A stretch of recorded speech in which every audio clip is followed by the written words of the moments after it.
मनोर पालघर रोडवरील कविता ribbon and textile LLP या कंपनीचा अजब कारभार उघड झालाय।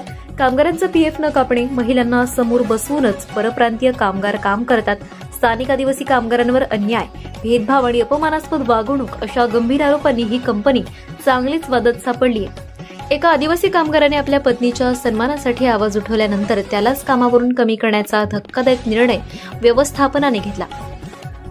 मशीनवर काम करत असताना परप्रांतीय ऑपरेटर समोर महिला बसून काम करण्याची नवीन पद्धती या ठिकाणी दिसली। त्यामुळे महिलांच्या सुरक्षेचा प्रश्न निर्माण होत असून या ठिकाणी महिलांसाठी दिशा समिती आहे का याचीही चौकशी झाली पाहिजे। या ठिकाणी किमान वेतनाप्रमाणे पगार मिळत नसेल तर स्थानिकांच्या रोजगाराचा प्रश्न ऐरणीवर आलाय।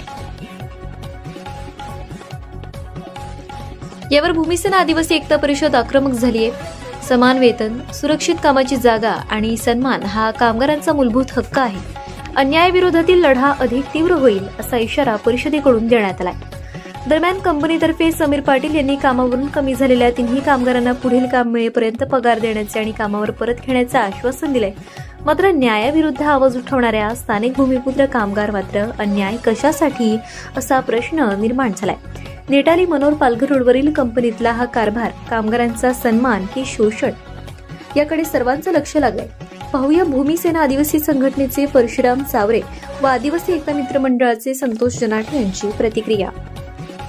आज नेटाली गावाच्या या ठिकाणी कविता रिबन कंपनी या कंपनीच्या माध्यमातून अनेक या क्षेत्रामध्ये स्थानिक लोक जे गोरगरीब आहेत, ज्यांना शेतीवाडी नाही आणि ज्यांच्या घराची परिस्थिती भयानक आहे, म्हणजे जरीची घराची परिस्थिती जरी भयानक असेल, साधारण जरी सुधारित जरी असेल तरी पण त्याला काम करावं लागते।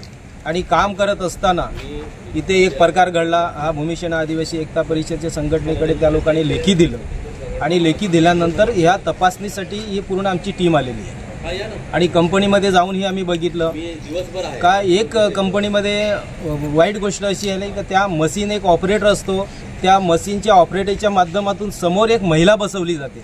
हा भयानक परिस्थिती, म्हणजे असा व्हायला नाही पाहिजे।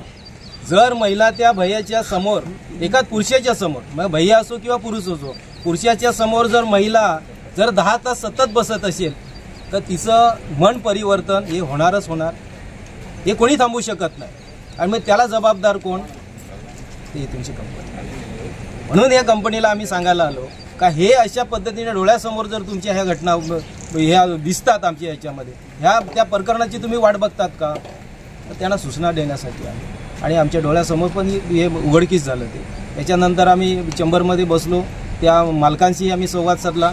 इथूनचे जवळचे आपले मित्र आहेत, समीरबाई आहे, विशाल असतील, आणि त्यांचा PF कापला जात नाही। म्हणजे आमची संघटनेची एक मागणी आहे का जे वर्कर या स्थानिक जेव्हा कंपनी उभी होत असते त्यावेळेला ग्रामसभा ही भरवली जाते आणि कंपनीला जो ग्रामसभेचा ठराव दिला जातो त्या ग्रामच्या ठरावाच्या माध्यमातून एवढंच फक्त ते शासनाच्या निकषाप्रमाणे सांगतात का इथूनच्या भूमिपुत्रांना पहिल्यांदा रोजगार, त्याच्यानंतर कंपनी तुम्ही उभी करा।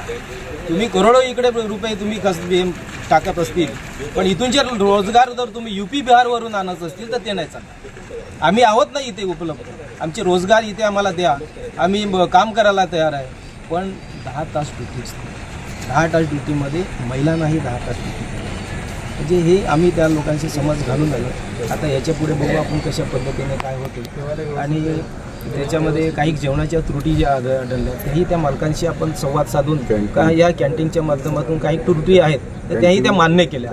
त्या ठिकाणी परशुराम भाऊ, दिलीप भाऊनी या सगळ्यांनी मांडलेलं आहे।